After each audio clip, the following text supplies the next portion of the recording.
गरीब होना कोई मैना नहीं है और गरीबी का फेस करो। ये कि नहीं है हुण साडे मानयोग मुख मंत्री साहब जिदन उन्होंने सौ चुकी भावुक हो गए सी। जो लाइफ उन्हों की सी जिदन वो बोल रहे थे तो मैनू अपनी लाइफ याद आ गई। मैनू कोई औकड़ नहीं, ये मेरे कर्मां का फल सीगा जां मेरे कर्मां दे जो लिखिया सी वो मिलिया। कोई जरूरी नहीं है कि गरीबी बच्चे नूं जन्म तो मिलती है जां उहदे कर्मां तो मिलती है। ये पहले लिखिया हुंदा है कि तुसीं की करना, जो जो कीता वो परमात्मा ने मेरे को कराया। तो अज मैं तुहाडे सामने एक रूबरू के एक बीइंग DSP की पोस्ट पर बैठा।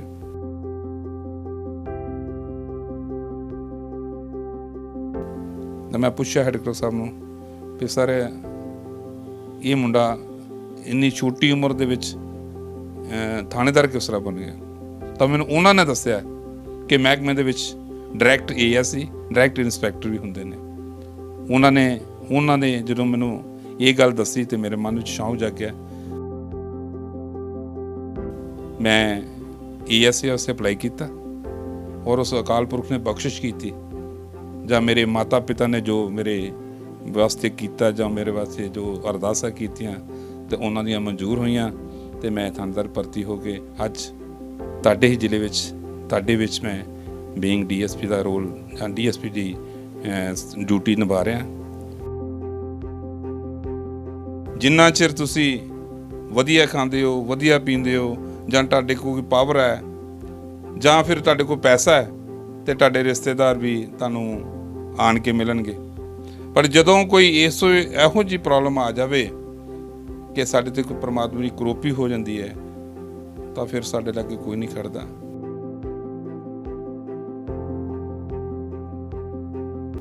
ਤੁਸੀਂ ਔਨ ਡਿਊਟੀ ਮੈਂ ਕਈ ਵਾਰ ਵੇਖਿਆ ਤੁਹਾਨੂੰ, ਤੁਸੀਂ ਨਾਕਿਆਂ 'ਤੇ ਖੜੇ ਹੁੰਦੇ ਹੋ, ਚਲਾਨ ਵਗੈਰਾ ਕੱਟਦੇ ਹੋ ਜਾਂ ਕਿੱਦਾਂ ਵੀ ਆ।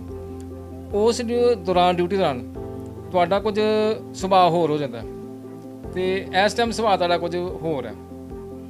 ਨੈਚੁਰਲੀ ਹੈ ਜੀ। ਫਿਰ ਡਿਊਟੀ ਦੇ ਵਿੱਚ ਥੋੜਾ ਤੁਸੀਂ ਨਰਮਾਈ ਵਰਤੋਗੇ ਤਾਂ ਫਿਰ ਪਬਲਿਕ ਥੋੜਾ ਜਿਹਾ ਖਾਸ ਕਰਕੇ ਸਾਡੇ ਪੰਜਾਬੀ ਭਰਾ ਪੋਲਾਈਟਲੀ ਉਹਨਾਂ ਨੂੰ ਕੋਲ ਨਾ ਸਰਦਾਰ ਜੀ ਉਹ ਉਲਟਾ ਐਕਸ਼ਨ ਲੈ ਜਾਂਦੇ ਵੀ ਪਤਾ ਨਹੀਂ ਕਿੱਡਾ ਕਿ ਹੋਣਾ, ਮਤਲਬ ਮੈਨੂੰ ਸਰਦਾਰ ਕਿਉਂ ਆਖਿਆ।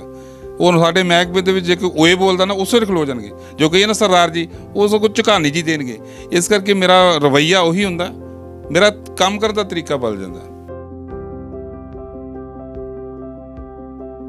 ਜੇਕਰ ਸਾਡੇ ਮੁਲਾਜ਼ਮ ਬਾਹਰ ਖਲੋ ਕੇ ਡਿਊਟੀ ਕਰ ਸਕਦੇ ਨੇ ਤਾਂ ਮੈਂ ਵੀ ਤਾਂ ਇੱਕ ਮੁਲਾਜ਼ਮ ਹਾਂ, ਰੈਂਕ 'ਚ ਮੈਂ ਜ਼ਰੂਰ ਵੱਡਾ। ਤੇ ਜੇਕਰ ਮੈਂ ਉਹਨਾਂ ਨੂੰ ਬਾਹਰ ਖਿਲਾਰ ਕੇ ਆਪ ਜਿਪਸੀ 'ਚ ਬੈਠਾ ਹਾਂ ਜਾਂ ਆਪਦੀ ਗੱਡੀ 'ਚ ਬੈਠਾ ਹਾਂ AC 'ਚ, ਤਾਂ ਫਿਰ ਇਫੈਕਟ ਮਾੜਾ ਪੈਂਦਾ ਜੀ। ਫਿਰ ਮੁਲਾਜ਼ਮ ਸਾਡੀ ਇੱਜ਼ਤ ਨਹੀਂ ਕਰਦੇ। ਕਿ ਚਲੋ ਤੁਸੀਂ ਐਜ਼ ਏ DSP ਰੈਂਕ 'ਤੇ ਹੈਗੇ ਹੋ, ਉੱਥੇ ਆਪ ਜਾ ਕੇ ਚਲਾਨ ਕੱਟਦੇ ਹੋ, ਆਪ ਜਾ ਕੇ ਤੁਸੀਂ ਲੋਕਾਂ ਦੀ ਬਾਈਕਾਂ ਖਿਲਾਰ ਕੇ ਤੇ ਕਾਗਜ਼ ਚੈੱਕ ਕਰਦੇ ਹੋ। ਲੇਕਿਨ ਜ਼ਿਆਦਾਤਰ ਵੇਖਿਆ ਜਾਂਦਾ ਵੀ ਅੱਗੋਂ ਭੇਜ ਦਿੰਦੇ, ਜਾਓ ਜੀ ਤੁਸੀਂ ਨਾਕਾ ਲਾਓ, ਇੱਥੇ ਚੈਕਿੰਗ ਕਰੋ, ਜੇ ਕਰੋ। ਮੈਨੂੰ ਸ਼ੌਂਕ ਹੈ ਜੀ ਇਹ।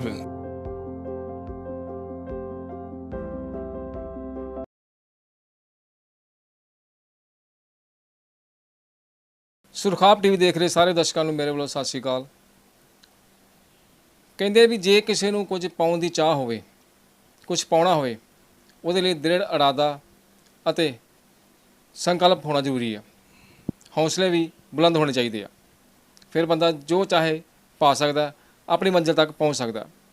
ਅੱਜ ਤੁਹਾਨੂੰ ਐਸੀ ਸ਼ਖਸੀਅਤ ਨਾਲ ਮਿਲਾਉਣ ਜਾ ਰਹੇ ਹਾਂ ਜਿਨ੍ਹਾਂ ਨੇ ਗਰੀਬੀ ਦੇ ਵਿੱਚ ਵੀ ਹੁੰਦੇ ਹੋਏ ਅੱਜ ਐਸੇ ਮੁਕਾਮ 'ਤੇ ਪਹੁੰਚੇ ਨੇ ਜਿੱਥੇ ਕੋਈ ਟਾਵਾਂ ਹੀ ਪਹੁੰਚਦਾ ਹੈ। ਗੱਲ ਕਰਦੇ ਹਾਂ DSP ਹਰਿੰਦਰ ਸਿੰਘ ਗਿੱਲ ਜੀ ਦੀ, ਜੋ ਇਸ ਟਾਈਮ ਬਟਾਲੇ ਵਿੱਚ DSP ਬਤੌਰ ਡਿਊਟੀ ਨਿਭਾ ਰਹੇ ਨੇ। ਅਤੇ ਕੀ ਕੁਝ ਵਾਪਰਿਆ ਇਹਨਾਂ ਦੀ ਜ਼ਿੰਦਗੀ ਵਿੱਚ, ਕਿੱਥੋਂ ਮੁਕਾਮ ਸ਼ੁਰੂ ਕੀਤਾ, ਕੀ ਔਕੜਾਂ ਆਈਆਂ, ਉਹ ਸਭ ਜਾਣਦੇ ਹਾਂ। ਕਿਉਂਕਿ ਇਹ ਇੱਕ ਗਰੀਬ ਪਰਿਵਾਰ 'ਚੋਂ ਹੁੰਦੇ ਹੋਏ ਵੀ ਇਸ ਟਾਈਮ ਇਸ ਪਰਿਵਾਰ 'ਚ ਇਸ DSP ਦੇ ਅਹੁਦੇ ਤੱਕ ਪਹੁੰਚੇ ਨੇ। ਅਤੇ ਗੱਲ ਕਰਦੇ ਹਾਂ DSP ਹਰਿੰਦਰ ਸਿੰਘ ਗਿੱਲ ਨਾਲ ਜੀ। ਸਤਿ ਸ਼੍ਰੀ ਅਕਾਲ ਸਰ। ਸਤਿ ਸ਼੍ਰੀ ਅਕਾਲ ਜੀ, ਜੀ ਆਇਆਂ ਨੂੰ। ਧੰਨਵਾਦ ਤੁਹਾਡਾ ਕਿ ਤੁਸੀਂ ਮੇਰੇ ਦਫ਼ਤਰ ਵਿੱਚ ਆ ਕੇ ਮੈਨੂੰ ਨਵਾਜਿਆ ਔਰ ਤੁਸੀਂ ਜੋ ਵੀ ਮੇਰੇ ਕੋ ਗੱਲਬਾਤ ਕਰਨੀ ਹੈ ਮੇਰੀ ਲਾਈਫ ਬਾਰੇ ਜਾਂ ਮੇਰੀ ਸਰਵਿਸ ਬਾਰੇ, ਮੈਂ ਤੁਹਾਨੂੰ ਦੱਸਣ ਨੂੰ ਤਿਆਰ ਹਾਂ। ਸਰ ਸਭ ਤੋਂ ਪਹਿਲਾਂ ਤਾਂ ਤੁਸੀਂ ਇਹ ਦੱਸੋ ਵੀ ਤੁਸੀਂ ਇੱਕ ਲੋ ਫੈਮਿਲੀ 'ਚ ਹੁੰਦੇ ਹੋਏ ਵੀ ਇਸ ਮੁਕਾਮ 'ਤੇ ਪਹੁੰਚੇ ਹੋ, ਕਿੰਨੀਆਂ ਔਕੜਾਂ ਤੁਹਾਡੀ ਜ਼ਿੰਦਗੀ 'ਚ ਆਈਆਂ? ਕਿਉਂਕਿ ਇਸ ਮੁਕਾਮ ਤੱਕ ਪਹੁੰਚਣਾ ਕੋਈ ਖਾਲੇ ਦਾ ਬਾੜਾ ਨਹੀਂ ਹੈਗਾ, ਕਾਫੀ ਔਕੜਾਂ ਆਉਂਦੀਆਂ, ਕਾਫੀ ਦੌੜ ਭੱਜ ਕਰਨੀ ਪੈਂਦੀ ਹੈ। ਔਕੜ ਨਾਲ ਨਜਿੱਠਣਾ ਇਨਸਾਨ ਦਾ ਫਰਜ਼ ਹੈ, ਇਨਸਾਨ ਦਾ ਕਰਮ ਹੈ। ਪ੍ਰੋਬਲਮ ਨੂੰ ਫੇਸ ਕਰਨਾ ਸਾਡਾ ਕੰਮ ਹੈ। ਪ੍ਰੋਬਲਮ ਨੂੰ ਫੇਸ ਕਰੋ। ਫੇਸ ਕਰਨ ਤੋਂ ਬਾਅਦ ਜੋ ਤੁਹਾਨੂੰ ਸਕੂਨ ਮਿਲਦਾ ਹੈ, ਉਹਦੇ ਨਾਲ ਦਾ ਆਨੰਦ ਹੀ ਨਹੀਂ ਹੈ। ਮੈਂ ਇਹਨਾਂ ਔਕੜਾਂ ਦੇ ਵਿੱਚੋਂ ਨਿਕਲਿਆ ਕਿ ਅੱਜ ਮੈਂ ਤੁਹਾਡੇ ਰੂਬਰੂ ਹੋ ਰਿਹਾ। ਮੈਨੂੰ ਕੋਈ ਔਕੜ ਨਹੀਂ, ਇਹ ਮੇਰੇ ਕਰਮਾਂ ਦਾ ਫਲ ਸੀਗਾ ਜਾਂ ਮੇਰੇ ਕਰਮਾਂ ਦੇ ਜੋ ਲਿਖਿਆ ਸੀ ਉਹ ਮਿਲਿਆ।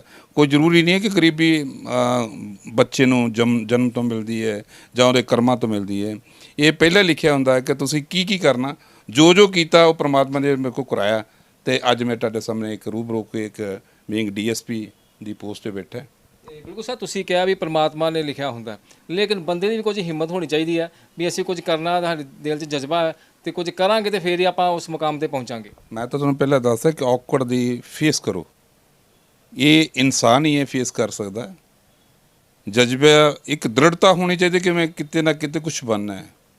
ਇਸ ਕਰਕੇ ਜੇ ਤੁਹਾਡਾ ਇਮਿਸ਼ਨ ਹੈ ਜ਼ਿੰਦਗੀ ਦਾ, ਕੋਈ ਤੁਹਾਡਾ ਟਾਰਗੇਟ ਹੈ ਕਿ ਤੁਸੀਂ ਜ਼ਰੂਰ ਪਹੁੰਚੋਗੇ। ਮੇਰਾ ਟਾਰਗੇਟ ਸੀਗਾ, ਮੇਰਾ ਇਹ ਸੀ ਕਿ ਮੈਂ ਆਪਣੇ ਇੱਕ ਪੜ੍ਹ ਲਿਖ ਕੇ ਕੋਈ ਚੰਗਾ ਅਫਸਰ ਬਣਾ। ਮੇਰੇ ਮਾਤਾ ਪਿਤਾ ਦਾ ਵੀ ਇਹੀ ਚਾਹ ਸੀਗੀ। ਮੈਂ ਜਿਹੜੀ ਮੇਰੀ ਫੈਮਿਲੀ ਸੀ ਉਹਦਾ ਪਿਛੋਕੜ ਬਾਰੇ ਮੈਂ ਕੋਈ ਵੀ ਲੁਕਾ ਕੇ ਨਹੀਂ ਰੱਖਤਾ। ਗਰੀਬ ਹੋਣਾ ਕੋਈ ਮਾਇਨਾ ਨਹੀਂ ਹੈ, ਔਰ ਗਰੀਬੀ ਦਾ ਫੇਸ ਕਰੋ। ਇਹ ਕਿੰਨੀ ਹੈ, ਹੁਣ ਸਾਡੇ ਮਾਨਯੋਗ ਮੁੱਖ ਮੰਤਰੀ ਸਾਹਿਬ ਜਿੱਦਣ ਉਹਨਾਂ ਨੇ ਸਹੁੰ ਚੁੱਕੀ ਉਹ ਭਾਵੁਕ ਹੋ ਗਏ ਸੀਗੇ। ਮੈਂ ਉਹਨਾਂ ਨੂੰ ਤਹਿਤ ਦਿਲੋਂ ਉਹਨਾਂ ਦਾ ਸਤਿਕਾਰ ਔਰ ਧੰਨਵਾਦ ਕਰਦਾ ਕਿ ਜਿਨ੍ਹਾਂ ਨੇ ਇੰਨਾ ਰੁਤਬਾ, ਸਾਡਾ ਤਾਂ ਕੁਛ ਨਹੀਂ ਹੈ, ਅਸਾਂ ਤਾਂ ਇੱਕ ਬੀਇੰਗ ਪੁਲਿਸ ਅਫਸਰ ਹੈ, ਕਿ ਉਹ ਇੱਕ ਸਟੇਟ ਦੇ ਨੂੰ ਰਿਪਰੈਜ਼ੈਂਟ ਕਰ ਰਹੇ ਸੀ ਜਾਂ ਉਹਨਾਂ ਨੂੰ ਇੱਕ ਸਟੇਟ ਦੀ ਜ਼ਿੰਮੇਵਾਰੀ ਮਿਲੀ। ਪਰ ਉਹਨਾਂ ਨੇ ਇੱਕ ਰਤੀ ਜਿੰਨਾ ਵੀ ਉਹ ਨਹੀਂ ਰੱਖਿਆ ਕਿ ਮੈਂ ਇੱਕ ਗਰੀਬ ਪਰਿਵਾਰ ਨਾਲ ਸੀ। ਜੋ ਲਾਈਫ ਉਹਨਾਂ ਦੀ ਸੀ ਜਿੱਦਣ ਉਹ ਬੋਲ ਰਹੇ ਸੀਗੇ ਤਾਂ ਮੈਨੂੰ ਆਪਣੀ ਲਾਈਫ ਯਾਦ ਆ ਗਈ। ਸਰ ਤੁਸੀਂ ਇਹ ਦੱਸੋ ਸਾਡੇ ਦਰਸ਼ਕਾਂ ਨੂੰ ਵੀ ਤੁਸੀਂ ਐਜ਼ ਮਤਲਬ ਪੁਲਿਸ ਲਾਈਨ ਹੀ ਕਿਉਂ ਚੁਣੀ? ਕੋਈ ਹੋਰ ਵੀ ਲਾਈਨਾਂ ਕਾਫੀ ਸੀਆਂ ਜੀ, ਦੱਸ ਸਕਦੇ? ਦੇਖੋ ਜੀ, ਜੋ ਪ੍ਰਮਾਤਮਾ ਨੇ ਲਿਖਿਆ ਹੁੰਦਾ ਮਿਲਦਾ ਉਹੀ ਹੈ। ਮੈਂ ਪਹਿਲਾਂ ਹੀ ਕਿ ਮੈਂ ਇਸ ਉਹ ਅਕਾਲ ਪੁਰਖ 'ਚ ਮੈਨੂੰ ਵਿਸ਼ਵਾਸ ਹੈ ਕਿ ਤੁਹਾਨੂੰ ਲੱਖ ਜੋ ਕੋਸ਼ਿਸ਼ ਕਰੋ, ਲੱਖ ਤੁਸੀਂ ਪਾਉਣ ਦੀ ਕੋਸ਼ਿਸ਼ ਕਰੋ, ਬਟ ਮਿਲਣਾ ਤੁਹਾਨੂੰ ਉਹ ਜੋ ਤੁਹਾਡੇ ਕਰਮਾਂ 'ਚ ਲਿਖਿਆ। ਮੇਰੀ ਕੋਈ ਨੀਅਤ ਨਹੀਂ ਸੀ ਕਿ ਮੈਂ ਪੁਲਿਸ ਅਫਸਰ 'ਚੋਂ ਬਣਨਾ, ਜਾਂ ਮੇਰਾ ਕੋਈ ਟਾਰਗੇਟ ਸੀਗਾ ਕਿ ਮੈਂ ਕੋਈ ਬਣਾ, ਤਾਂ ਪ੍ਰਮਾਤਮਾ ਨੇ ਮੈਨੂੰ ਪੁਲਿਸ ਅਫਸਰ ਬਣਾਤਾ। ਅੱਜ ਮੈਂ ਤੁਹਾਡੇ ਸਾਹਮਣੇ ਤੁਹਾਡੀ ਸੇਵਾ ਕਰ ਰਿਹਾ, ਤੁਹਾਡੇ ਜ਼ਿਲ੍ਹੇ ਵਿੱਚ ਲੱਗਾ। ਕਰੀਬ ਮੈਨੂੰ 11 ਮਹੀਨੇ ਹੋ ਗਏ ਨੇ। ਤੁਹਾਡੇ ਸਾਹਮਣੇ ਜੋ ਮੇਰਾ ਕੰਮ ਕਰਨ ਦਾ ਤਰੀਕਾ ਹੈ, ਜੋ ਮੇਰਾ ਕੰਮ ਕਰਨ ਦਾ ਢੰਗ ਹੈ, ਉਹ ਤੁਹਾਨੂੰ ਪਤਾ ਹੀ ਹੈ ਕਿ ਤੁਸੀਂ ਹਰ ਮੀਡੀਆ ਪਰਸਨ ਨੂੰ, ਹਰ ਪੁਲਿਸ ਅਫਸਰ ਬਾਰੇ, ਹਰ ਚੀਜ਼ ਬਾਰੇ ਉਹਨਾਂ ਨੂੰ ਹਰ ਐਂਗਲ ਤੋਂ, ਹਰ ਪੱਖੋਂ ਉਹਨਾਂ ਨੂੰ ਪਤਾ ਹੁੰਦਾ। ਮੇਰਾ ਸਿਰਫ ਮੈਨੂੰ ਇੱਕ ਡਿਊਟੀ ਕਰਨ ਦਾ ਸ਼ੌਂਕ ਹੈ। ਮੈਂ ਆਪ ਹੀ ਖੁਦ ਜਾ ਕੇ ਮੌਕੇ 'ਤੇ ਇਹ ਜੋ ਵੀ ਤੁਹਾਡੇ ਇਸ ਵਿੱਚ ਬਟਾਲਾ ਸ਼ਹਿਰ ਦੇ ਵਿੱਚ ਪਿੱਛੇ ਜੇ ਇੱਕ ਕਤਲ ਹੋ ਗਿਆ ਸੀਗਾ ਹਜੀਰਾ ਪਾਰਕ, ਬਾਅਦ ਦੇ ਵਿੱਚ ਮਾਨਯੋਗ SSP ਸਾਹਿਬ ਨੇ ਜਦੋਂ ਮੈਨੂੰ ਇੱਕ ਐਡੀਸ਼ਨਲ ਚਾਰਜ ਟ੍ਰੈਫਿਕ ਦਾ ਦਿੱਤਾ, ਤਾਂ ਉਹਨਾਂ ਦੀ ਹਦਾਇਤਾਂ ਨੂੰ ਮੁੱਖ ਰੱਖਦੇ ਹੋਏ ਮੈਂ ਉਹਨਾਂ ਦੇ ਪੂਰਨ ਜੋ ਉਹਨਾਂ ਨੇ ਮੈਨੂੰ ਹੁਕਮ ਦਿੱਤਾ ਸੀਗਾ ਸ੍ਰੀ ਅਸ਼ਵਨੀ ਕਪੂਰ ਜੀ IPS, ਕਿ ਟ੍ਰੈਫਿਕ ਦਾ ਬਹੁਤ ਮੰਦਾ ਹਾਲ ਹੈ, ਉਹਨਾਂ ਦੇ ਵਿੱਚ ਸੁਧਾਰ ਹੋਣਾ ਬਹੁਤ ਜ਼ਰੂਰੀ ਹੈ। ਮੈਂ ਉਹਨਾਂ ਦੇ ਦਿਸ਼ਾ ਨਿਰਦੇਸ਼ ਦੇ ਤਹਿਤ ਕੰਮ ਕਰਕੇ ਅੱਜ ਤੁਸੀਂ ਸ਼ਹਿਰ ਵਿੱਚ ਫਿਰ ਕੇ ਦੇਖ ਲਿਆ ਕਿ ਟ੍ਰੈਫਿਕ ਦਾ ਘੱਟੋ ਘੱਟ 85% ਸੋਲਵ ਹੋ ਗਿਆ। ਇਹ ਤੁਸੀਂ ਦੇਖਿਆ ਹੋਣਾ। ਜੀ ਸਰ, ਇਹ 'ਚ ਕੋਈ ਸ਼ੱਕ ਨਹੀਂ ਵੀ ਜਿੰਨੀ ਤੁਸੀਂ ਡਿਊਟੀ ਕਰ ਰਹੇ ਹੋ, ਜਿੰਨੀ ਕੀਤੀ ਹੈ, ਉਹ ਕਾਬਿਲੇ ਤਾਰੀਫ ਹੈ। ਟ੍ਰੈਫਿਕ ਵੱਲੋਂ ਜਾਈਏ ਜਾਂ ਕਿਸੇ ਜੁਰਮ ਵੱਲ ਜਾਈਏ, ਤੇ ਉਹ ਤੁਸੀਂ ਪੂਰੀ ਤਨਦੇਹੀ ਨਿਭਾ ਰਹੇ ਨੇ। ਆਪਣੇ DSP ਹਰਿੰਦਰ ਸਿੰਘ ਗਿੱਲ ਜੀ, ਸਰ ਤੁਸੀਂ ਇਹ ਦੱਸੋ ਵੀ ਜੋ ਤੁਹਾਡੇ ਪਰਿਵਾਰ ਦਾ, ਤੁਹਾਡੇ ਫਾਦਰ ਸਾਹਿਬ, ਤੁਹਾਡੇ ਮਦਰ ਸਾਹਿਬ ਕੀ ਕਰਦੇ ਸਨ, ਤੇ ਕਿੱਦਾਂ ਜ਼ਿੰਦਗੀ ਗੁਜ਼ਾਰੀ, ਤੇ ਕਿੱਦਾਂ ਤੁਸੀਂ ਇਸ ਲਾਈਨ 'ਚ ਆਏ? ਸਭ ਤੋਂ ਪਹਿਲਾਂ ਤਾਂ ਮੈਂ ਆਪਣੇ ਮਦਰ ਔਰ ਫਾਦਰ ਦਾ ਸਤਿਕਾਰ, ਇੱਜ਼ਤ ਔਰ ਆਦਰ ਕਰਦਾ ਕਿ ਜਿਨ੍ਹਾਂ ਨੇ ਮੈਨੂੰ ਤੀਜਾ ਨੇਤਰ ਦਿਖਾਇਆ।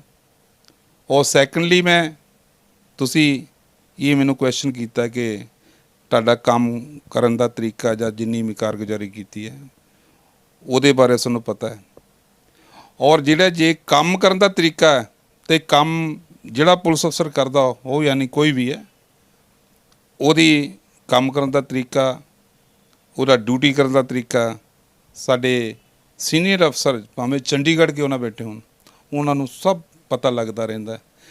ਇਸੇ ਤਰ੍ਹਾਂ ਹੀ ਮੇਰੇ ਮਾਨਯੋਗ SSP ਸ੍ਰੀ ਅਸ਼ਵਨੀ ਕਪੂਰ ਜੀ ਨੇ ਮੇਰਾ ਕੰਮ ਵੇਖ ਕੇ ਮੈਨੂੰ ਐਪਰੀਸ਼ੀਏਟ ਵੀ ਕੀਤਾ, ਮੈਨੂੰ ਐਪਰੀਸ਼ੀਏਟ ਲੈਟਰ ਵੀ ਦਿੱਤਾ ਅਤੇ ਮੈਨੂੰ ਬਹੁਤ ਮਾਣ ਹੋਇਆ ਕਿ ਕੰਮ ਕਰਨ ਦੇ ਬੱਲੇ ਸਾਨੂੰ ਜ਼ਰੂਰ ਉਹਦਾ ਫਲ ਮਿਲਦਾ।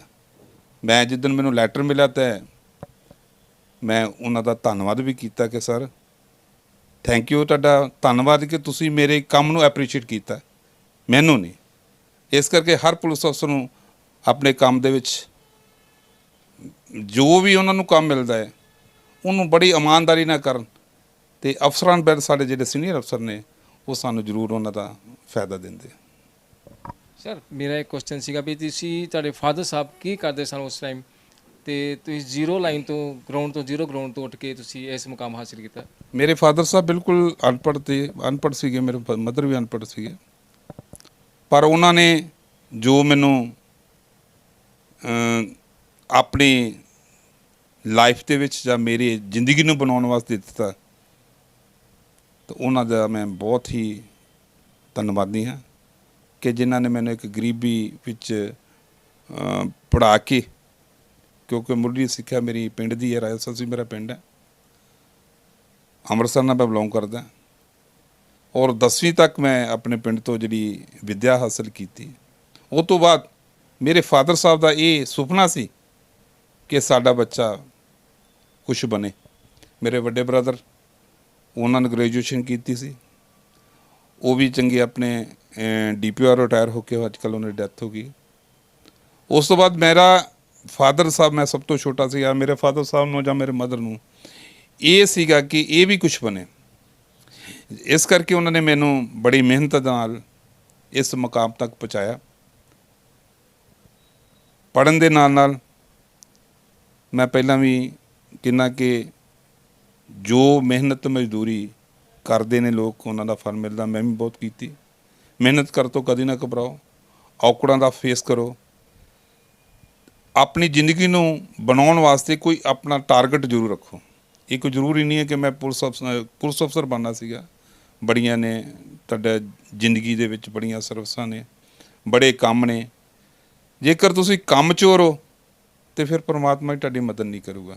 ਜੇਕਰ ਤੁਸੀਂ ਕੰਮ ਨੂੰ ਇੱਕ ਸੇਵਾ ਸਮਝ ਰਹੇ ਹੋ, ਡਿਊਟੀ ਨਹੀਂ ਸੇਵਾ ਸਮਝ ਰਹੇ ਹੋ, ਫਿਰ ਉਸ ਦੇ ਦੌਰਾਨ ਨਾ ਤਾਂ ਤੁਸੀਂ ਥੱਕੋਗੇ, ਨਾ ਤੁਹਾਨੂੰ ਕੋਈ ਫਿਕਰ ਹੋਏਗਾ, ਅਤੇ ਨਾ ਹੀ ਤੁਹਾਨੂੰ ਇਹ ਹੋਏਗਾ ਕਿ ਮੈਂ ਮਤਲਬ ਕਿ ਜਿਹੜਾ ਇਹ ਕੰਮ ਕਿਸੇ ਦੇ ਮਤਹਿਤ ਜਾਂ ਕਿਸੇ ਦੇ ਪ੍ਰੈਸ਼ਰ ਅੰਦਰ ਕਰ ਰਿਹਾ। ਇਸ ਕਰਕੇ ਤੁਸੀਂ ਮੇਰੇ ਤੋਂ ਜ਼ਿਆਦਾ ਜਾਣੂ ਹੋ ਕਿ ਕੰਮ ਕੋਈ ਵੀ ਹੈ, ਚਾਹੇ ਉਹ ਦੁਕਾਨਦਾਰ ਹੈ, ਚਾਹੇ ਉਹ ਬਿਜ਼ਨਸਮੈਨ ਹੈ, ਚਾਹੇ ਉਹ ਕੋਈ ਸਰਵਿਸ ਕਰ ਰਿਹਾ, ਮੈਂ ਤਾਂ ਸਾਰਿਆਂ ਨੂੰ ਇਹੀ ਬੇਨਤੀ ਕਰਦਾ ਕਿ ਕੰਮ ਹੀ ਪੂਜਾ ਹੈ। ਕੰਮ ਤੋਂ ਬਗੈਰ ਕੋਈ ਵੀ ਤੁਹਾਡਾ ਸਾਥ ਨਹੀਂ ਦਿੰਦਾ। ਜਿੰਨਾ ਚਿਰ ਤੁਸੀਂ ਵਧੀਆ ਖਾਂਦੇ ਹੋ, ਵਧੀਆ ਪੀਂਦੇ ਹੋ, ਜਾਂ ਤੁਹਾਡੇ ਕੋਲ ਕੋਈ ਪਾਵਰ ਹੈ, ਜਾਂ ਫਿਰ ਤੁਹਾਡੇ ਕੋਲ ਪੈਸਾ ਹੈ, ਅਤੇ ਤੁਹਾਡੇ ਰਿਸ਼ਤੇਦਾਰ ਵੀ ਤੁਹਾਨੂੰ ਆਣ ਕੇ ਮਿਲਣਗੇ। ਪਰ ਜਦੋਂ ਕੋਈ ਇਹੋ ਜਿਹੀ ਪ੍ਰੋਬਲਮ ਆ ਜਾਵੇ ਕਿ ਸਾਡੇ 'ਤੇ ਕੋਈ ਪਰਮਾਤਮਾ ਦੀ ਕਰੋਪੀ ਹੋ ਜਾਂਦੀ ਹੈ, ਤਾਂ ਫਿਰ ਸਾਡੇ ਲਾਗੇ ਕੋਈ ਨਹੀਂ ਖੜਦਾ। ਇਸ ਕਰਕੇ ਜੋ ਮੇਰੀ ਫਾਦਰ ਔਰ ਮਦਰ ਨੇ ਮੇਰੀ ਲਾਈਫ ਵਿੱਚ ਕੀਤਾ, ਔਰ ਜੋ ਉਹ ਕਹਿ ਗਏ ਨੇ, ਅਤੇ ਅੱਜ ਤੱਕ ਮੈਂ ਉਹਨਾਂ ਦੇ ਪੂਰਨੇ 'ਤੇ ਚੱਲ ਰਿਹਾ। ਅੱਜ ਤੱਕ ਨਾ ਕਿਸੇ ਨਾਲ ਠੱਗੀ, ਨਾ ਫਰੇਬ, ਨਾ ਝੂਠ, ਸੱਚ ਦੀ ਆਵਾਜ਼ ਬੁਲੰਦ ਹੈ। ਸੱਚ ਬੋਲੋਗੇ ਤੁਹਾਨੂੰ ਕੋਈ ਦੁੱਖ ਨਹੀਂ, ਕੋਈ ਤਕਲੀਫ ਨਹੀਂ। ਝੂਠ ਮਾਰੋਗੇ ਤਾਂ 100 ਵਾਰ ਤੁਹਾਨੂੰ ਝੂਠ ਮਾਰਨਾ ਪਊਗਾ, ਤੁਹਾਨੂੰ ਪ੍ਰੋਬਲਮ ਹੋਣਗੀਆਂ। ਇਸ ਕਰਕੇ ਮੈਂ ਸਾਰੇ ਵੀਰਾਂ ਨੂੰ, ਜੋ ਮੇਰੇ ਬੈਚਮੇਟ ਸੁਣਦੇ ਹੋਣਗੇ ਜਾਂ ਜੋ ਮੇਰੇ ਰਿਸ਼ਤੇਦਾਰ ਸੁਣਦੇ ਹੋਣਗੇ, ਮੈਂ ਉਹਨਾਂ ਦਾ ਧੰਨਵਾਦ ਕਰਦਾ, ਅਤੇ ਉਹਨਾਂ ਨੂੰ ਇਹ ਐਡਵਾਈਸ, ਨੌਜਵਾਨ ਨੂੰ ਇਹ ਐਡਵਾਈਸ ਜ਼ਰੂਰ ਕਰੂੰਗਾ ਕਿ ਤੁਸੀਂ ਮਿਹਨਤ ਕਰੋ ਅਤੇ ਕੁਝ ਪਾਓ। ਸਰ ਗੱਲ ਕਰੀਏ, ਤੁਸੀਂ ਦੱਸਿਆ ਸੀ, ਸਾਨੂੰ ਵੀ ਪਤਾ ਲੱਗਾ ਵੀ ਤੁਸੀਂ ਜਦੋਂ ਭਰਤੀ ਨਹੀਂ ਸੀ ਹੋਏ, ਤੁਸੀਂ ਦਰਜੀ ਦਾ ਕੰਮ, ਟੇਲਿੰਗ ਦਾ ਕੰਮ ਵੀ ਕੀਤਾ ਸੀ ਕੁਝ ਸਮਾਂ। ਜੀ ਇਹਦੇ ਵਿੱਚ ਕੋਈ ਸ਼ੱਕ ਨਹੀਂ ਹੈ। ਕੰਮ ਕਰਨਾ ਕੋਈ ਉਹ ਨਹੀਂ ਹੈ ਕਿ ਸਾਨੂੰ ਕਿਸੇ ਦਾ ਕੋਈ ਦਬਾਅ ਹੈ। ਮਿਹਨਤ ਕਰੋ। ਹਾਂ, ਮੈਂ ਡਿਪਲੋਮਾ ਕੀਤਾ 1 ਸਾਲ ਦਾ GIGT ਹਾਲਗੇਟ ਤੋਂ, वो ट्रेनिंग्स करके मैं अपनी दुकान 3 साल की थी और 3 साल तो बाद मैं बीइंग ਕਾਂਸਟੇਬਲ ਭਰਤੀ ਹੋਇਆ 89 'ਚ 89 ਦੇ ਵਿੱਚ ਜਦੋਂ ਮੈਂ ਜਲੰਧਰ ਦਾ ਮੈਨੂੰ ਨੰਬਰ ਮਿਲਿਆ ਸੀਗਾ ਤਾਂ ਮੈਂ ਕੋਈ ਦਫ਼ਤਰ ਦੇ ਵਿੱਚ ਜ਼ਰੂਰੀ ਕੰਮ ਵਾਸਤੇ ਗਿਆ ਜਿੱਥੇ ਕਿ ਮੈਂ ਹੈਡਕੁਆਟਰ ਸਾਹਿਬ ਕੋਲ ਖਲੋਤਾ ਸੀਗਾ। ਉਹਦੇ ਦੌਰਾਨ ਇੱਕ ਨੌਜਵਾਨ ਏਐਸਏ ਦੀ ਵਰਦੀ ਪਾ ਕੇ ਮੋਢੇ 'ਤੇ ਸਟਾਰ ਲਾਇਆ, ਛੋਟੀ ਜਿਹੀ ਉਮਰ, ਤਾਂ ਮੈਂ ਉਹਨਾਂ ਨੂੰ ਵੇਖ ਕੇ ਪ੍ਰਭਾਵਿਤ ਹੋਇਆ। ਤਾਂ ਮੈਂ ਪੁੱਛਿਆ ਹੈਡਕੁਆਟਰ ਸਾਹਿਬ ਨੂੰ ਵੀ ਸਰ ਇਹ ਮੁੰਡਾ ਇੰਨੀ ਛੋਟੀ ਉਮਰ ਦੇ ਵਿੱਚ ਥਾਣੇਦਾਰ ਕਿਸ ਤਰ੍ਹਾਂ ਬਣ ਗਿਆ? ਤਾਂ ਮੈਨੂੰ ਉਹਨਾਂ ਨੇ ਦੱਸਿਆ ਕਿ ਮਹਿਕਮੇ ਦੇ ਵਿੱਚ ਡਾਇਰੈਕਟ ਏਐਸਈ, ਡਾਇਰੈਕਟ ਇੰਸਪੈਕਟਰ ਵੀ ਹੁੰਦੇ ਨੇ। ਉਹਨਾਂ ਨੇ ਜਦੋਂ ਮੈਨੂੰ ਇਹ ਗੱਲ ਦੱਸੀ ਤੇ ਮੇਰੇ ਮਨ ਵਿੱਚ ਸ਼ੌਂਕ ਜਾਗ ਗਿਆ। ਤਾਂ ਉਹ ਕਹਿਣ ਲੱਗੇ ਕਿੰਨਾ ਪੜ੍ਹੇ ਹੋ? ਮੈਂ ਜੀ ਮੈਂ ਤਾਂ ਗ੍ਰੈਜੂਏਸ਼ਨ ਕੀਤੀ ਹੈ। ਕਹਿੰਦਾ ਤੁਸੀਂ ਅਪਲਾਈ ਕਿਉਂ ਨਹੀਂ ਕੀਤਾ? ਜੀ ਮੈਂ ਸਰ ਮੈਨੂੰ ਕਿਸੇ ਗਾਈਡ ਨਹੀਂ ਕੀਤਾ। ਉਹਨਾਂ ਦੀ ਜੋ ਗਾਈਡੈਂਸ ਦੇ ਮੁਤਾਬਕ ਮੈਂ ਫਿਰ 90 ਦੇ 91 ਦੇ ਵਿੱਚ ਇੰਸਪੈਕਟਰਾਂ ਦੀਆਂ ਭਰਤੀਆਂ ਨਿਕਲੀਆਂ ਸੀਗੀਆਂ। ਮੈਂ ਉਹ ਅਪਲਾਈ ਕੀਤਾ, ਇੰਟਰਵਿਊ ਤੱਕ ਗਿਆ। ਇੰਟਰਵਿਊ ਕੁਛ ਕਾਰਨਾਂ ਤੱਕ ਮੈਂ ਰਹਿ ਗਿਆ ਸੀ। ਉਹ 92 ਦੇ ਵਿੱਚ ਮੈਂ ਏਐਸਏ ਵਾਸਤੇ ਅਪਲਾਈ ਕੀਤਾ ਔਰ ਉਸ ਅਕਾਲ ਪੁਰਖ ਨੇ ਬਖਸ਼ਿਸ਼ ਕੀਤੀ ਜਾਂ ਮੇਰੇ ਮਾਤਾ ਪਿਤਾ ਨੇ ਜੋ ਮੇਰੇ ਵਾਸਤੇ ਕੀਤਾ ਜਾਂ ਮੇਰੇ ਵਾਸਤੇ ਜੋ ਅਰਦਾਸਾਂ ਕੀਤੀਆਂ ਅਤੇ ਉਹਨਾਂ ਦੀਆਂ ਮਨਜ਼ੂਰ ਹੋਈਆਂ ਅਤੇ ਮੈਂ ਥਾਣੇਦਾਰ ਭਰਤੀ ਹੋ ਕੇ ਅੱਜ ਤੁਹਾਡੇ ਹੀ ਜ਼ਿਲ੍ਹੇ ਵਿੱਚ ਤੁਹਾਡੇ ਵਿੱਚ ਮੈਂ ਬੀਇੰਗ ਡੀਐਸਪੀ ਦਾ ਰੋਲ ਜਾਂ ਡੀਐਸਪੀ ਦੀ ਡਿਊਟੀ ਨਿਭਾ ਰਿਹਾ। ਅਤੇ ਮੈਂ ਸਾਰਿਆਂ ਨੂੰ ਇਹੀ ਕਹੂੰਗਾ ਕਿ ਮਿਹਨਤ ਕਰਕੇ ਕੁਛ ਮੁਕਾਮ ਨੂੰ ਹਾਸਿਲ ਕੀਤਾ ਜਾ ਸਕਦਾ ਹੈ। ਵਿਹਲੇ ਰਹਿਣਾ ਨਹੀਂ, ਮਿਹਨਤ ਕਰੋ, ਮਾਤਾ ਪਿਤਾ ਦੀ ਇੱਜ਼ਤ ਕਰੋ, ਵੱਡਿਆਂ ਦਾ ਸਤਿਕਾਰ ਕਰੋ ਔਰ ਜੇਕਰ ਤੁਹਾਨੂੰ ਡਿਊਟੀ ਮਿਲ ਗਈ ਹੈ ਤੁਹਾਨੂੰ ਡਿਊਟੀ ਨਹੀਂ ਇੱਕ ਸੇਵਾ ਸਮਝੋ। ਸਰ ਗੱਲ ਕਰੀਏ ਤੇ ਤੁਸੀਂ ਔਨ ਡਿਊਟੀ ਮੈਂ ਕਈ ਵਾਰ ਵੇਖਿਆ ਤੁਹਾਨੂੰ, ਤੁਸੀਂ ਨਾਕਿਆਂ 'ਤੇ ਖੜ੍ਹੇ ਹੁੰਦੇ ਹੋ, ਚਲਾਨ ਵਗੈਰਾ ਕੱਟਦੇ ਹੋ ਜਾਂ ਕਿੱਦਾਂ ਵੀ ਆ। ਉਸ ਦੌਰਾਨ ਡਿਊਟੀ ਦੌਰਾਨ ਤੁਹਾਡਾ ਕੁਝ ਸੁਭਾਅ ਹੋਰ ਹੋ ਜਾਂਦਾ ਅਤੇ ਇਸ ਟਾਈਮ ਸੁਭਾਅ ਤੁਹਾਡਾ ਕੁਝ ਹੋਰ ਹੈ। ਨੈਚੁਰਲੀ ਹੈ ਜੀ। ਫਿਰ ਡਿਊਟੀ ਦੇ ਵਿੱਚ ਥੋੜ੍ਹਾ ਤੁਸੀਂ ਨਰਮਾਈ ਵਰਤੋਗੇ ਤਾਂ ਫਿਰ ਪਬਲਿਕ ਥੋੜ੍ਹਾ ਜਿਹਾ ਖਾਸ ਕਰਕੇ ਸਾਡੇ ਪੰਜਾਬੀ ਭਰਾ, ਮੈਂ ਇਹ ਕਹਿ ਸਕਦਾ ਕਿ ਉਹ ਗੁੱਸੇ ਨੂੰ ਥੋੜ੍ਹਾ ਪ੍ਰਵਾਨ ਕਰਦੇ ਨੇ। ਪੋਲਾਈਟਲੀ ਉਹਨਾਂ ਨੂੰ ਕੋਲ ਸਰਦਾਰ ਜੀ, ਉਹ ਉਲਟਾ ਐਕਸ਼ਨ ਲੈ ਜਾਂਦੇ ਵੀ ਪਤਾ ਨਹੀਂ ਕਿੱਡਾ ਕਿ ਹੋਣਾ, ਮਤਲਬ ਮੈਨੂੰ ਸਰਦਾਰ ਕਿਉਂ ਆਖਿਆ। ਉਹ ਸਾਡੇ ਮਹਿਕਮੇ ਦੇ ਵਿੱਚ ਜੇ ਕੋਈ ਓਏ ਬੋਲਦਾ ਨਾ ਉਸੇ ਖਲੋ ਜਾਣਗੇ, ਜੋ ਕਹੀਏ ਨਾ ਸਰਦਾਰ ਜੀ, ਉਹ ਸਗੋਂ ਝੁਕਾਨੀ ਜੀ ਦੇਣਗੇ। ਇਸ ਕਰਕੇ ਮੇਰਾ ਰਵੱਈਆ ਉਹੀ ਹੁੰਦਾ, ਮੇਰਾ ਕੰਮ ਕਰਨ ਦਾ ਤਰੀਕਾ ਬਦਲ ਜਾਂਦਾ ਕਿ ਉਹ ਉਸ ਦੌਰਾਨ ਮੈਨੂੰ ਇਹ ਹੁੰਦਾ ਕਿ ਮੈਂ ਡਿਊਟੀ ਕਰ ਰਿਹਾ ਅਤੇ ਮੈਂ ਡਿਊਟੀ ਜੋ ਮੈਨੂੰ ਅਫਸਰਾਂ ਨੇ ਮੈਨੂੰ ਡਿਊਟੀ ਲਾਈ ਹੈ ਕਿ ਮੈਂ ਤਨਦੇਹੀ ਨਾਲ ਕਰਾਂ। ਨਾਕਾ ਲਾਉਣਾ ਡੀਐਸਪੀ ਦਾ ਕੰਮ, ਫਿਰ ਕੀ ਹੈ, ਜੋ ਡਿਊਟੀ ਬਣਦੀ ਹੈ ਜਾਣਾ ਚਾਹੀਦਾ। ਔਰ ਮੈਂ ਆਪਣੇ ਕੁਲੀਗ ਨੂੰ ਵੀ ਇਹੀ ਬੇਨਤੀ ਕਰਦਾ ਕਿ ਮੌਕੇ 'ਤੇ ਜਾ ਕੇ ਚਲਾਨ ਕਰਾਓ। ਇਹ ਕੋਵਿਡ ਦੇ ਦੌਰਾਨ ਮੈਂ ਖੁਦ ਜਾ ਕੇ ਚਲਾਨ ਕੱਟੇ, ਖੁਦ ਆਪ ਕੱਟੇ। ਮੈਨੂੰ ਕੁਛ ਨਹੀਂ ਹੈ, ਕੋਈ ਉਹ ਨਹੀਂ ਹੈ, ਦਬਾਅ ਨਹੀਂ ਹੈ, ਕੋਈ ਉਹ ਨਹੀਂ, ਮੈਂ ਆਪ ਸ਼ੌਂਕ ਨਾਲ ਕੰਮ ਕਰਦਾ ਕਿ ਚਲੋ ਤੁਸੀਂ ਐਜ਼ ਏ ਡੀਐਸਪੀ ਰੈਂਕ 'ਤੇ ਹੈਗੇ ਹੋ, ਉੱਥੇ ਆਪ ਜਾ ਕੇ ਚਲਾਨ ਕੱਟਦੇ ਹੋ, ਆਪ ਜਾ ਕੇ ਤੁਸੀਂ ਲੋਕਾਂ ਦੀ ਬਾਈਕਾਂ ਖਿਲਾਰ ਕੇ ਅਤੇ ਕਾਗਜ਼ ਚੈੱਕ ਕਰਦੇ ਹੋ। ਲੇਕਿਨ ਜ਼ਿਆਦਾਤਰ ਵੇਖਿਆ ਜਾਂਦਾ ਵੀ ਅੱਗੋਂ ਭੇਜ ਦਿੰਦੇ, ਜਾਓ ਜੀ ਤੁਸੀਂ ਨਾਕਾ ਲਾਓ, ਇੱਥੇ ਚੈਕਿੰਗ ਕਰੋ, ਜੇ ਕਰੋ। ਮੈਨੂੰ ਸ਼ੌਂਕ ਹੈ ਜੀ, ਮੈਂ ਕਿਸੇ ਦੀ ਲਾਈਫ ਬਾਰੇ ਕਮੈਂਟਸ ਨਹੀਂ ਦੇ ਰਿਹਾ, ਉਹਨਾਂ ਨੂੰ ਵੀ ਚਾਹੀਦਾ। ਦੇਖੋ ਡਿਊਟੀ ਜਿਹੜੀ ਹੈ ਡਿਊਟੀ ਹੈ, ਚਾਹੇ ਉਹ ਕਾਂਸਟੇਬਲ ਹੈ, ਚਾਹੇ ਉਹ ਕੋਈ ਵੀ ਰੈਂਕ ਹੈ। ਜੇਕਰ ਸਾਡੇ ਮੁਲਾਜ਼ਮ ਬਾਹਰ ਖਲੋ ਕੇ ਡਿਊਟੀ ਕਰ ਸਕਦੇ ਨੇ ਤਾਂ ਮੈਂ ਵੀ ਤਾਂ ਇੱਕ ਮੁਲਾਜ਼ਮ ਹਾਂ, ਰੈਂਕ 'ਚ ਮੈਂ ਜ਼ਰੂਰ ਵੱਡਾ। ਅਤੇ ਜੇਕਰ ਮੈਂ ਉਹਨਾਂ ਨੂੰ ਬਾਹਰ ਖਿਲਾਰ ਕੇ ਆਪ ਜਿਪਸੀ 'ਚ ਬੈਠਾ ਹੋਵਾਂ ਜਾਂ ਆਪਦੀ ਗੱਡੀ 'ਚ ਬੈਠਾ ਹੋਵਾਂ ਏਸੀ 'ਚ, ਤਾਂ ਫਿਰ ਇਫੈਕਟ ਮਾੜਾ ਪੈਂਦਾ ਜੀ। ਫਿਰ ਮੁਲਾਜ਼ਮ ਸਾਡੀ ਇੱਜ਼ਤ ਨਹੀਂ ਕਰਦੇ ਔਰ ਦੁਨੀਆ ਦੇ ਉਹ ਉਹਨਾਂ 'ਤੇ ਜ਼ਰੂਰ ਕਰਨਗੇ ਜਿਨ੍ਹਾਂ 'ਤੇ ਅਸੀਂ ਉਹਨਾਂ ਦੇ ਮਤਹਿਤ ਜਾਂ ਸਾਡੇ ਮਤਹਿਤ ਨੇ, ਬਟ ਜਦੋਂ ਸਾਡੀ ਬਦਲੀ ਹੋ ਜਾਏਗੀ ਫਿਰ ਉਹ ਸਾਡੇ ਨਾ ਉਹ ਜ਼ਰੂਰ ਸਾਡੀ ਲਾਈਫ ਬਾਰੇ ਜਾਂ ਸਾਡੇ ਕੰਮ ਬਾਰੇ ਉਹ ਕਹਿਣਗੇ ਕਿ ਦੇਖੋ ਜੀ ਆਪ ਤਾਂ ਅੰਦਰ ਬੈਠੇ, ਸਾਡੇ ਕੋਲ ਬਾਹਰ ਕਰਵਾ ਰਹੇ ਨੇ। ਇਸ ਕਰਕੇ ਮੈਂ ਖੁਦ ਹੁਣ ਮੇਰੇ ਜਦੋਂ ਸਪੈਸ਼ਲ ਨਾਕਾ ਲੱਗਦਾ, ਜਿਹੜਾ ਵੀ ਐਸ 'ਚ ਲੱਗਦਾ, ਚਾਹੇ ਉਹ ਸਦਰ ਹੈ, ਚਾਹੇ ਸਿਵਲ ਹੈ, ਜਾਂ ਸਿਟੀ ਹੈ, ਔਰ ਜਿੰਨਾ ਚਿਰ ਉਹ ਬਾਹਰ ਖੜਦਾ ਮੈਂ ਨਾਲ ਕੱਟਣਾ, ਉਹਨਾਂ ਦੇ ਨਾਲ ਖਲੋ ਕੇ ਚੈਕਿੰਗ ਕਰਾਉਣਾ। ਉਹ ਮੈਂ ਮਾਣ ਨਾਲ ਕਹਿੰਦਾ ਕਿ ਇਸ ਗਰੁੱਪ ਦੇ ਵਿੱਚ ਮੇਰੀ 54 ਏਜ ਹੋ ਗਈ ਹੈ ਔਰ ਉਹ ਜਿਹੜੇ ਨੇ ਮੇਰੇ ਕੋਲ ਛੋਟੇ ਹੋਣਗੇ, ਮੈਂ ਉਹਨਾਂ ਦੇ ਬਰਾਬਰ ਖਲੋ ਕੇ ਚਲਾਨ ਕਰਦਾ ਕਿ ਇਹ ਨਾ ਕਹਿਣ ਕਿ ਡਿਪਟੀ ਸਾਹਿਬ ਅੰਦਰ ਬਹਿ ਕੇ ਕਿਉਂ ਡਿਊਟੀ ਨਹੀਂ ਕਰ ਰਹੇ। ਡਿਊਟੀ ਨਹੀਂ ਹੈ। ਵੇਖੋ ਬਾਰ ਬਾਰ ਮੈਂ ਇਹੀ ਕਹਿ ਰਿਹਾ ਕਿ ਜੇ ਤੱਕ ਤੁਹਾਨੂੰ ਸੇਵਾ ਕਰਨ ਦਾ ਮੌਕਾ ਮਿਲਦਾ ਉਹ ਨਿਸਕਾਮ ਸੇਵਾ ਕਰੋ। ਜੇ ਮੇਰਾ ਇੰਸਪੈਕਟਰ ਬਾਹਰ ਖਲੋਤਾ ਹੈ ਤਾਂ ਮੈਂ ਵਿੱਚ ਪਾਵਾਂ ਤਾਂ ਇੰਸਪੈਕਟਰ ਦੇ ਮਨ ਵਿੱਚ ਜ਼ਰੂਰ ਹੋਗਾ ਯਾਰ ਇਹ ਰੈਂਕ ਦਾ ਘਮੰਡ ਹੈ। ਰੈਂਕ ਦਾ ਮੈਨੂੰ ਕੋਈ ਘਮੰਡ, ਇਸ ਪਰਮਾਤਮਾ ਦੀ ਦੇਣ ਹੈ। ਸਾਰਿਆਂ ਨੂੰ ਮੈਂ ਇਹ ਇੱਕ ਬਜਰੀਆ ਮੀਡੀਆ ਜਿਸ ਤਰ੍ਹਾਂ ਤੁਸੀਂ ਆਏ ਹੋ, ਮੈਂ ਇੱਕ ਰਿਕੁਐਸਟ ਜ਼ਰੂਰ ਕਰੂੰਗਾ ਕਿ ਜਦੋਂ ਕੋਈ ਨਾਕਾ ਲੱਗਦਾ, ਜਦੋਂ ਕੋਈ ਸਪੈਸ਼ਲ ਡਿਊਟੀ ਅਫਸਰਾਂ ਵਾਲਾਂ ਵੱਲੋਂ ਲੱਗਦੀ ਹੈ, ਆਪ ਖੁਦ ਜਾ ਕੇ ਚੈੱਕ ਕਰਨ, ਉਹਨਾਂ ਨਾਲ ਖਲੋਣ, ਉਹਨਾਂ ਚੈਕਿੰਗ ਕਰਨ। ਉਹਦੇ ਵਿੱਚ ਸਾਡਾ ਰੁਤਬਾ ਘੱਟਦਾ ਨਹੀਂ, ਵੱਧਦਾ, ਕਿਉਂਕਿ ਸਾਡੀ ਉਹ ਸਾਨੂੰ ਜਿੱਥੇ ਵੀ ਜਾਣ ਐਪਰੀਸ਼ੀਏਟ ਕਰਨਗੇ। ਇਸ ਕਰਕੇ ਮੈਂ ਦੁਬਾਰਾ ਤੋਂ ਕਹਿਣਾ ਕਿ ਨਾਕਾ, ਚਲਾਨ, ਗਸਤਾਂ, ਚੈਕਿੰਗ, ਇਹ ਫਿਜ਼ੀਕਲ ਜਾ ਕੇ ਚੈੱਕ ਕਰੋਗੇ ਤਾਂ ਤੁਹਾਨੂੰ ਬਹੁਤ ਫਾਇਦਾ ਹੋਊਗਾ। ਔਰ ਫਿਰ ਮੁਲਾਜ਼ਮ ਤੁਹਾਡੇ ਕੋਲ ਡਰਨਗੇ ਵੀ, ਤੁਹਾਡਾ ਪ੍ਰਭਾਵ ਹੋਊਗਾ। ਜੇਕਰ ਉਹ ਪ੍ਰਭਾਵ ਬਾਰੇ ਤੁਸੀਂ ਗੱਲ, ਮੇਰਾ ਇਹੀ ਹੈ ਕਿ ਮੇਰਾ ਕੰਮ ਕਰਨ ਦਾ ਤਰੀਕਾ ਆਪਣਾ, ਮੈਂ ਖੁਦ ਜਾ ਕੇ ਚੈੱਕ ਕਰ ਰਿਹਾ ਔਰ ਮੈਂ ਇੰਡੀਵਿਜੂਅਲ ਜਾ ਕੇ ਚੈੱਕ ਕਰਦਾ ਔਰ ਗਰਾਊਂਡ ਲੈਵਲ 'ਤੇ ਜਾ ਕੇ ਚੈੱਕ ਕਰਦਾ। ਇਸੇ ਕਰਕੇ ਮੇਰਾ ਥੋੜ੍ਹਾ ਏਰੀਆ ਦੇ ਵਿੱਚ ਮੇਰਾ ਥੋੜ੍ਹਾ ਪ੍ਰਭਾਵ ਉਸ ਪਰਮਾਤਮਾ ਦੀ ਬਖਸ਼ਿਸ਼ ਨਾਲ, ਮੇਰਾ ਕੁਛ ਨਹੀਂ ਹੈ, ਉਸ ਪਰਮਾਤਮਾ ਦੀ ਦੇਣ ਹੈ। ਸਰ ਕਿਤੇ ਨਾ ਕਿਤੇ ਇਹ ਨਹੀਂ ਲੱਗਦਾ ਵੀ ਤੁਸੀਂ, ਤੁਹਾਡਾ ਜਿਹੜਾ ਸੁਭਾਅ ਹੈਗਾ ਜਾਣ ਦਾ, ਵੀ ਤੁਸੀਂ ਕਿੱਥੋਂ ਗਰਾਊਂਡ ਲੈਵਲ ਤੋਂ ਉੱਠ ਕੇ ਮਿਹਨਤ ਮੁਸ਼ੱਕਤ ਕਰਕੇ ਇੰਨੀਆਂ ਔਕੜਾਂ ਪਾਰ ਕਰਕੇ ਇਸ ਮੁਕਾਮ 'ਤੇ ਪਹੁੰਚੇ ਹੋ?